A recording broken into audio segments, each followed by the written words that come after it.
This podcast is brought to you by Progressive Insurance. Do you ever find yourself playing the budgeting game? Well, with the Name Your Price tool from Progressive, you can find options that fit your budget and potentially lower your bills. Try it at Progressive.com. Progressive Casualty Insurance Company and Affiliates. Price and coverage match limited by state law. Not available in all states. On WhatsApp, no one can see or hear your personal messages. Whether it's a voice call, message, or sending a password. To WhatsApp, it's all just this. So whether you're sharing the streaming password in the family chat or trading those late-night voice messages that could basically become a podcast, your personal messages stay between you, your friends, and your family. No one else. Not even us. WhatsApp. Message privately with everyone.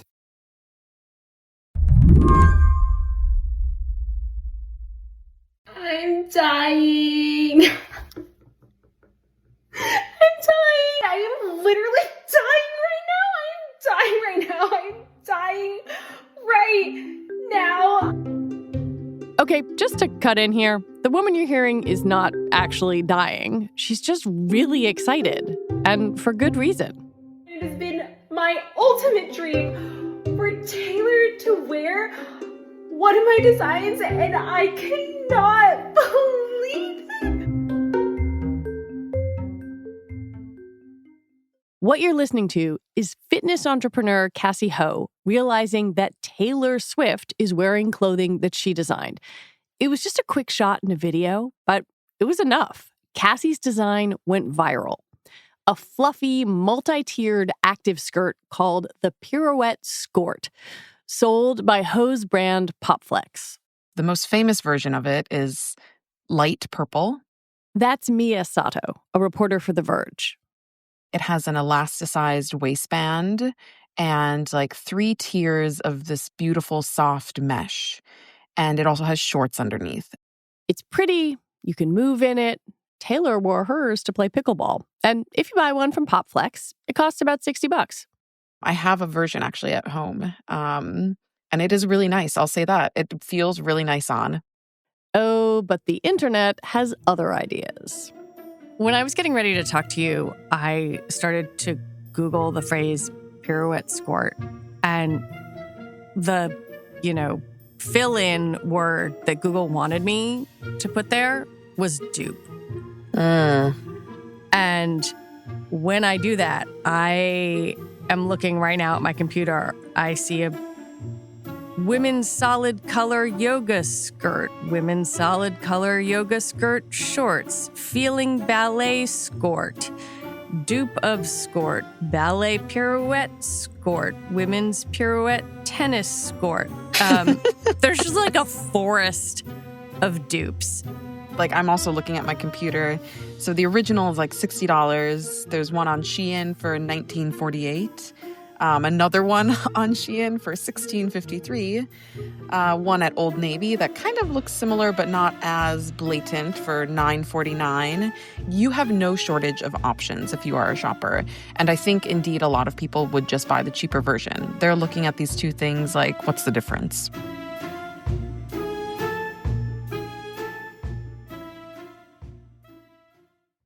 What indeed? What I'm looking at, what Mia's looking at, and what you're probably being served in ad content right now are dupes. They're not Cassie Ho's Pirouette Skort, but they're close enough. Honestly, I feel like dupes are everything. Cheap knockoffs have been around forever. But, Mia says, what's happening now is different. Internet algorithms have supercharged the dupe economy. And when dupes are everywhere, we come to expect them anywhere. There's very powerful marketing that is done around it to make it seem like dupes are not just like a better deal, but our God-given right as like American shoppers to find something for cheaper. Today on the show, how dupe culture took over the internet. I'm Lizzie O'Leary, and you're listening to What Next TBD, a show about technology, power, and how the future will be determined. Stick around.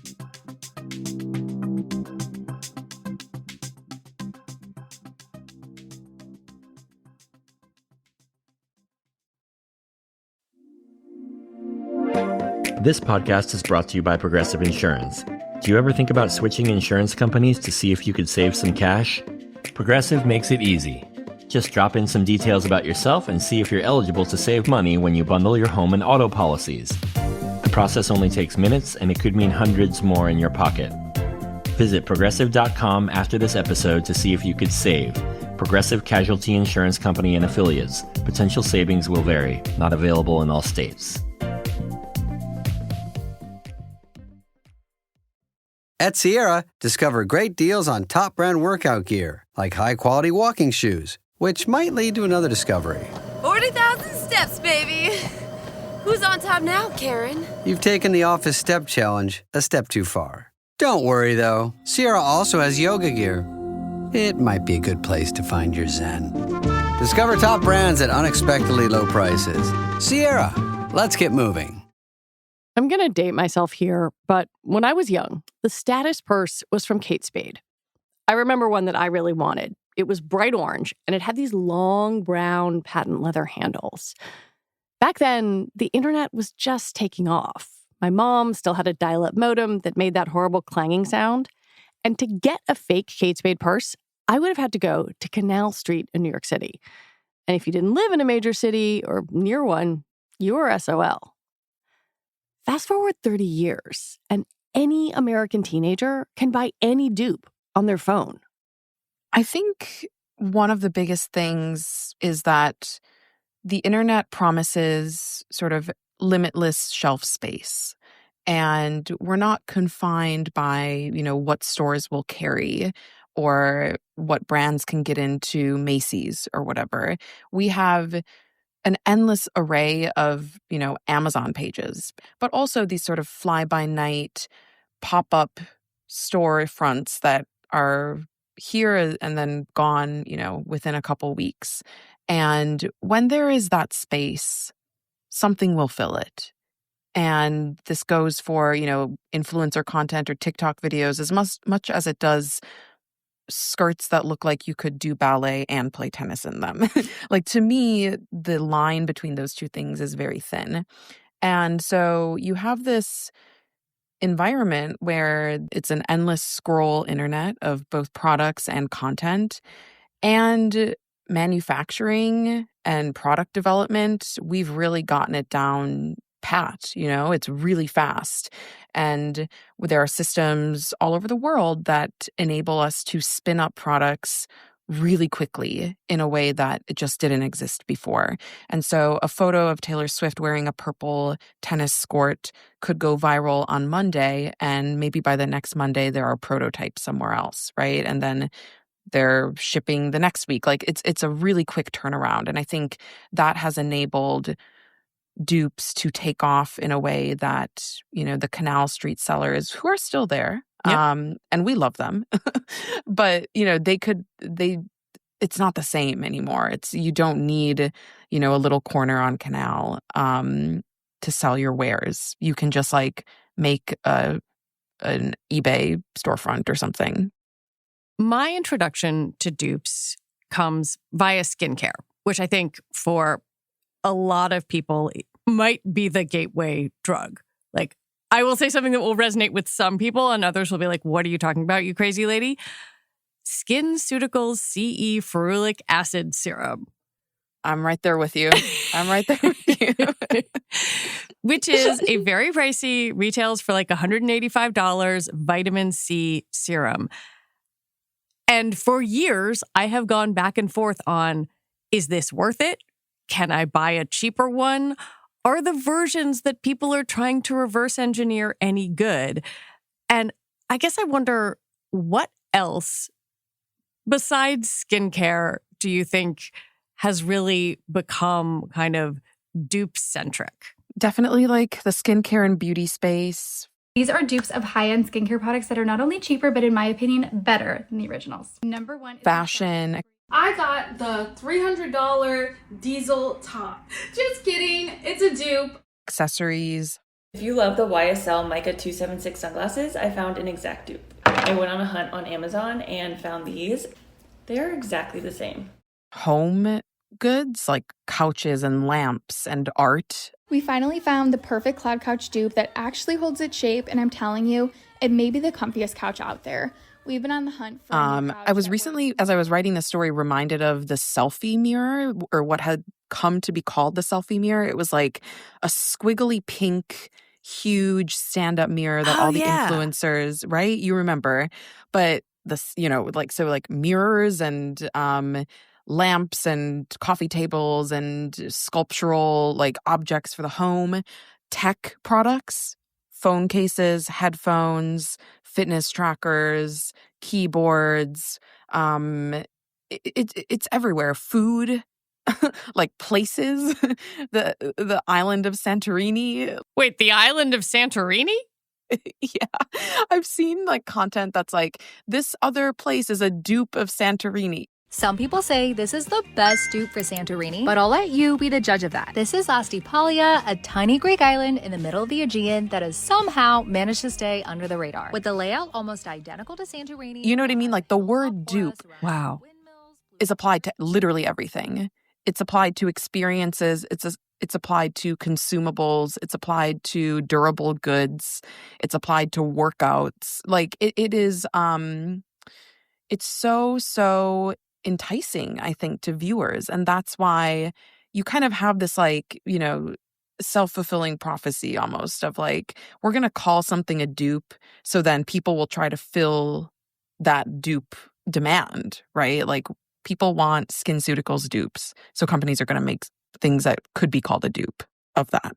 What makes a dupe? Because on the one hand, you could say it's very simple. It's a cheaper version of a product that someone aspires to. And yet, in the way you wrote about it and with the people that you spoke to, it seemed like it was something more, that creating a dupe also had some degree of savvy or promise or some intangible getting one over on the man.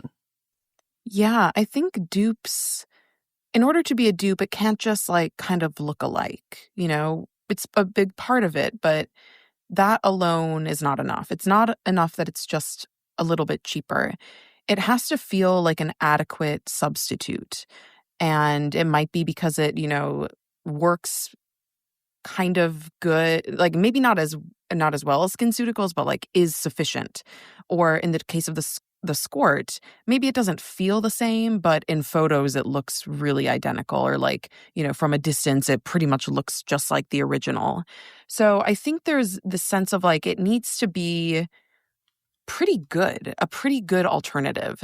And I think part of the reason the dupe marketing is so effective is because people want to feel like they got a win. People want to feel like they found a cheat code, that they found an option that is maybe friendlier on the wallet, or comes quicker, isn't sold out, or doesn't support a big brand, but still you get that experience of ownership over that product. And I think there's also, this sense of entitlement too. Like we as consumers, the thinking goes, deserve the same thing at different price points. If I don't think this skirt is worth $60, I deserve a cheaper version that kind of aligns with what I think is the value of this thing. I think about two forces that have brought us to this point. One is obviously globalization, the fact that supply chains are so much more diversified and that production time is so much shorter than it used to be.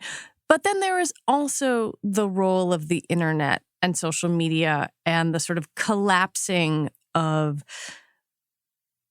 distance between someone you see on a screen and yourself, right? The people we see as influencers now could be any one of us. And I wonder how you see the role of social media here and the role of monetized social media.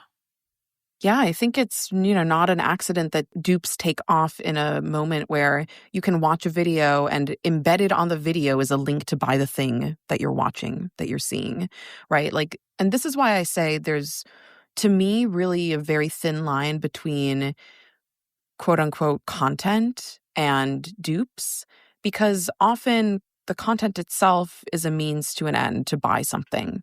And I think, SpawnCon is one thing, but a lot of content we consume online is just like ideas for what we should buy next. I don't know if that's just me, but a lot of my feed is like people saying, here's a product I recommend. Here are my favorite things from this month.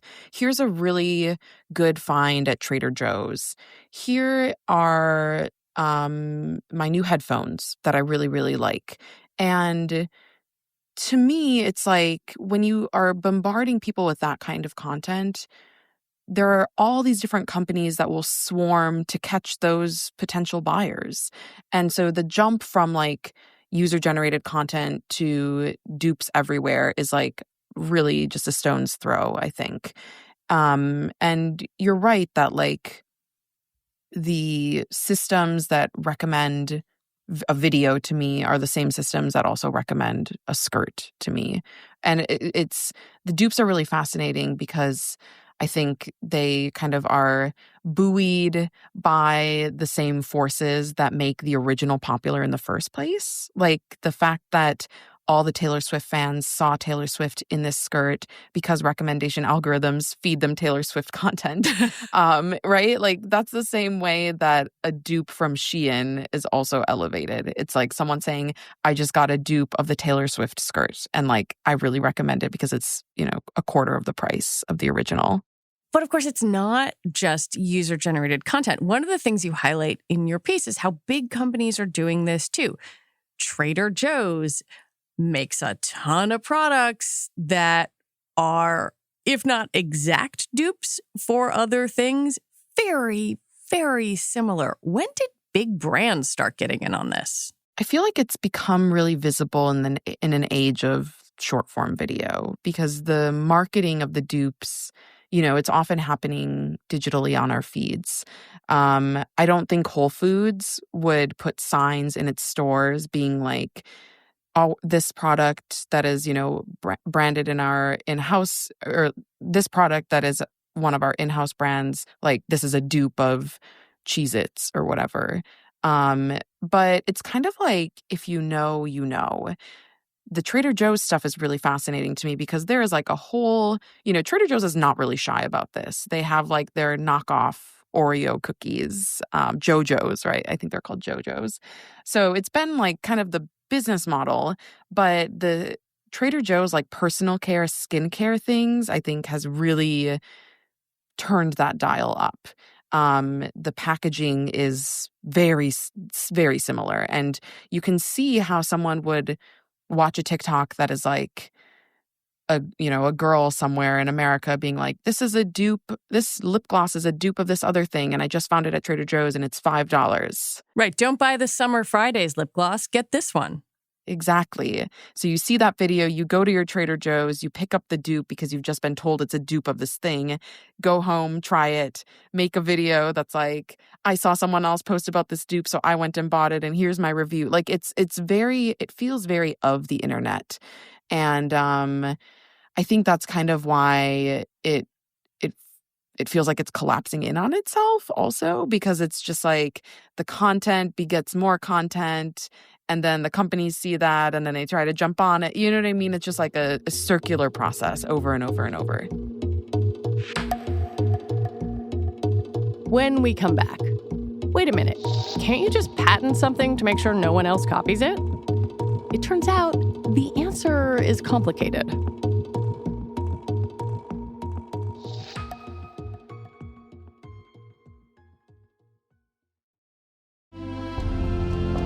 Ford Blue Cruise hands-free highway driving takes the work out of being behind the wheel, allowing you to relax and reconnect, while also staying in control. Enjoy the drive in Blue Cruise-enabled vehicles like the F-150, Explorer, and Mustang Mach-E. Available feature on equipped vehicles. Terms apply. Does not replace safe driving. See Ford.com/Blue Cruise for more details. Pro Savings Days doorbuster deals are on at Lowe's. My Lowe's Pro Rewards members save an additional $120 on a GE 21.9 cubic foot top freezer refrigerator. Plus, members save $70 on a Bosch hammer drill, now only $99. Not a Pro Rewards member? Join for free today. Lowe's, we help, you save. Valid through 7/23 while supplies last. Selection varies by location. Loyalty program subject to terms and conditions. See Lowes.com/terms for details. Subject to change. The McDonald's snack wrap is back. You brought it back. Ranch snack wrap. Spicy snack wrap. You broke the internet. For a snack. Snack wrap is back. Ba-da-ba-ba-ba. How is any of this legal? Aren't there patents and trademarks? I feel like there is a whole world of intellectual property, and yet dupes are everywhere. Yeah, the interesting thing in reporting this story was that, like, the law is really, really specific. And when we're talking about fashion, at least, most of what we think of as like a design is not protectable. It's not the same as like someone taking a Louis Vuitton logo and sticking it on, you know, a different knockoff bag. Like that is very straightforward trademark infringement. But if you're talking about like the shape of a skirt or the shape of a t-shirt, that stuff is hard to protect unless it has some sort of like art on it or a logo, or maybe it's like a very, very unique design that the designer has gotten a design patent for. But a lot of this stuff is like not really, nobody gets to own like the shape of a t-shirt, you know, and that's a good thing. I think that's a good thing. You should be able to own the art that goes on it, but like nobody should have exclusive rights to like produce a t-shirt. But you can see how like companies that focus on dupes really push those boundaries. They know what they're doing. And I think they toe the line between something that is not, you know, that is infringing and something that is totally fine in terms of the law, or at least like they don't think someone will come after them for it. You talked to Cassie Ho, who designed the pirouette skirt where we started our conversation, and she went through the process of getting design patents. How much did that cost her, and why did she decide that was worth it? It cost her, you know, all said and done, between like the filing fees and other associated fees and then the legal fees, she told us it costs thousands per patent. And it, you know, it does take some time. But I think she approached this because she kind of saw the dupes of her products as inevitable. I'll say that Cassie has quite a platform. You know, she's been on the internet for many, many years, built a very successful fitness empire, really, and was kind of like the blueprint for a lot of YouTube fitness content creators. So I kind of understand her being like, I just launched my own company of activewear, and I'm guessing people would try to copy my work. And so her approach was really like, if I can secure design patents, it will be easier to protect my designs and also to get removals. That was a big part. You can have, you know, patent in hand, go to Amazon or whatever and be like, see, this design is protected. I got this design patent and this product is infringing on my design patent. Now, Amazon is not a court of law, but, you know, it is enough, it seems, just talking with Cassie to get them to maybe listen and take her a little bit more seriously. So she has, I think, 7 design patents, and she really goes down this patent approach when she believes that her design is really unique, something special that she believes other companies would try to rip off. And yet here I am on an Amazon main page. I have typed pirouette skirt in, and my search returns just like a bonanza of pirouette skirt adjacent skirts with company names like RSBFK, Copyleaf. Copyleaf is so funny. Meow Meow Lace. Soothe Feel. Oh, her grack? I don't know. How does a place like Amazon or Walmart, like, how do they deal with this? Because they're selling this stuff. I've written about online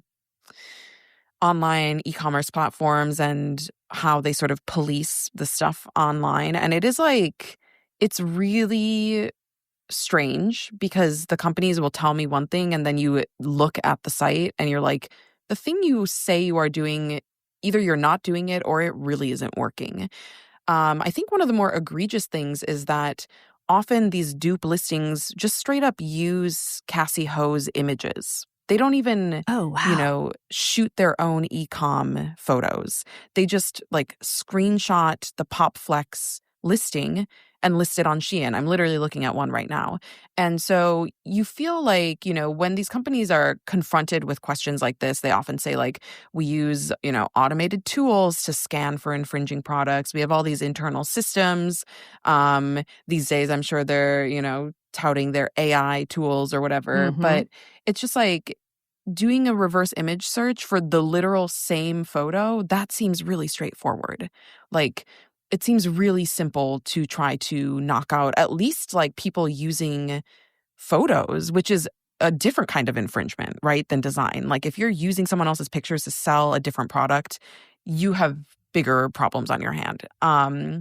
So yeah, there's a real disconnect between what retailers say they are doing to prevent unlawful copies and what us as shoppers can just observe very easily.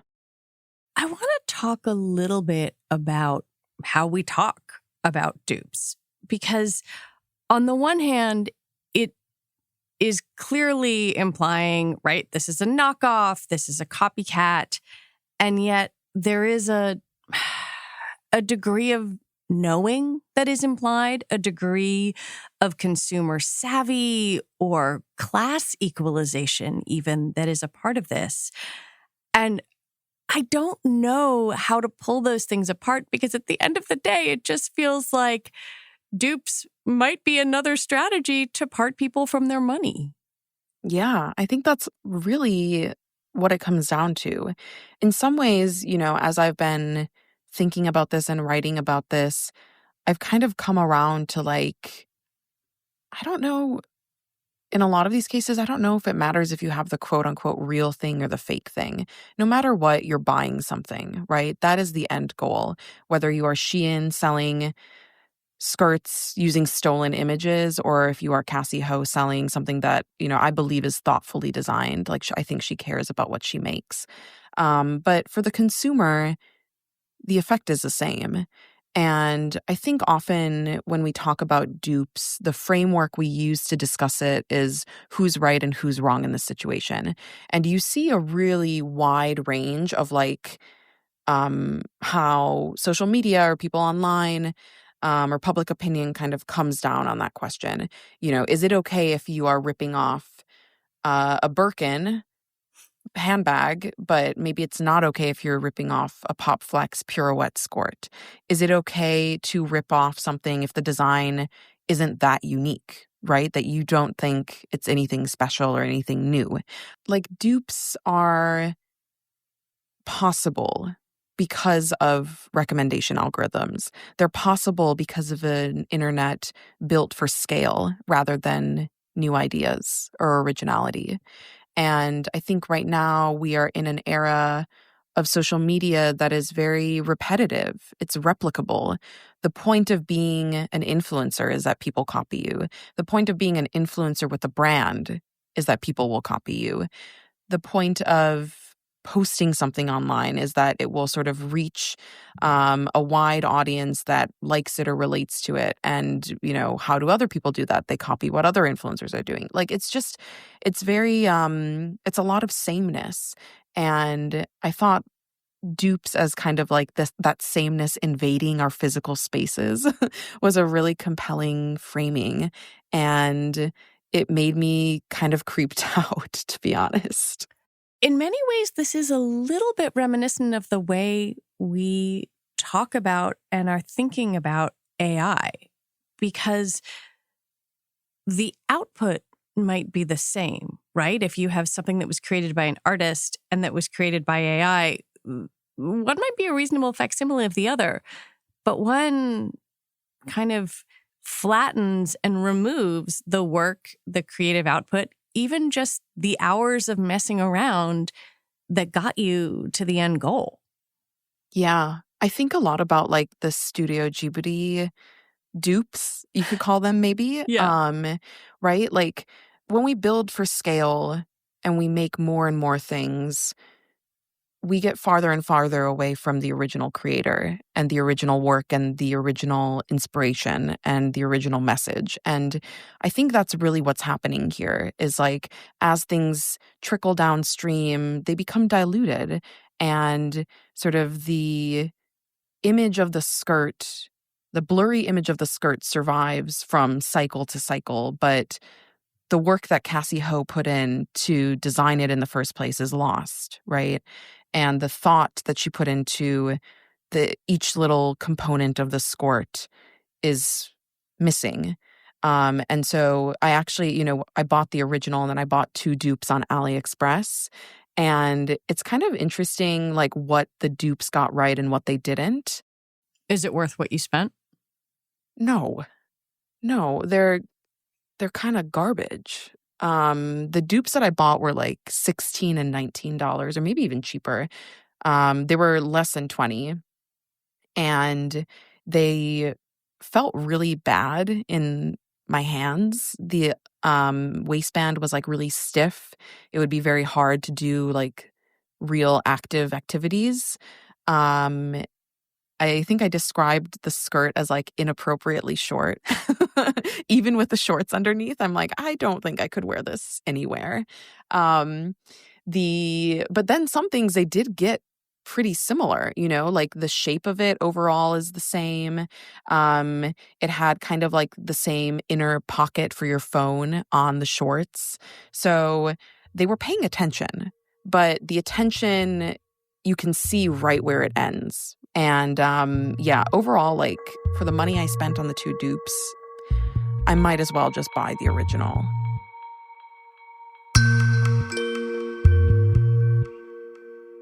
Mia Sato, thank you so much for coming on and talking with me. Thank you. I really hope there's a SkinCeuticals or a real SkinCeuticals dupe eventually. Mia Sato covers technology companies and life online for The Verge. And that is it for our show today. What Next TBD is produced by Evan Campbell, Patrick Fort, and Shayna Roth. Our show is edited by Paige Osborne. Mia Lobel is the executive producer at Slate, and TBD is part of the larger What Next family. And if you like what you heard today, the number one way to support our independent journalism is to join Slate Plus. It's our membership program. You get all your favorite Slate podcasts, like this one, ad-free. Just head on over to slate.com/whatnextplus to sign up. All right, we'll be back next week with more episodes. I'm Lizzie O'Leary. Thanks for listening.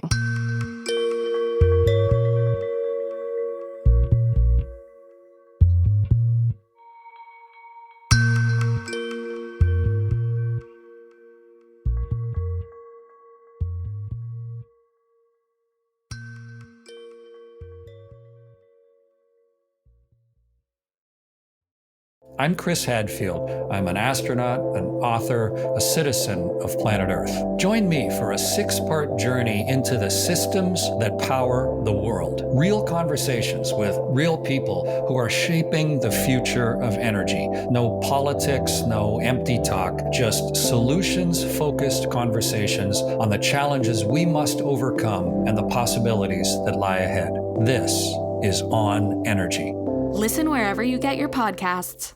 As a business owner, you're not chasing the norm. You're building momentum. But your bank wasn't made for modern money management. You need a Relay, an online money management platform that moves as fast as you do. With Relay, you can open up to 20 accounts, so you can separate your cash for things like income, payroll, or operating expenses. All you need is a few minutes to sign up at relayfi.com/Spotify. That's RELAYFI.com/SPOTIFY. Relay is a financial technology company and is not a bank. Bank services provided by Thread Bank, member FDIC.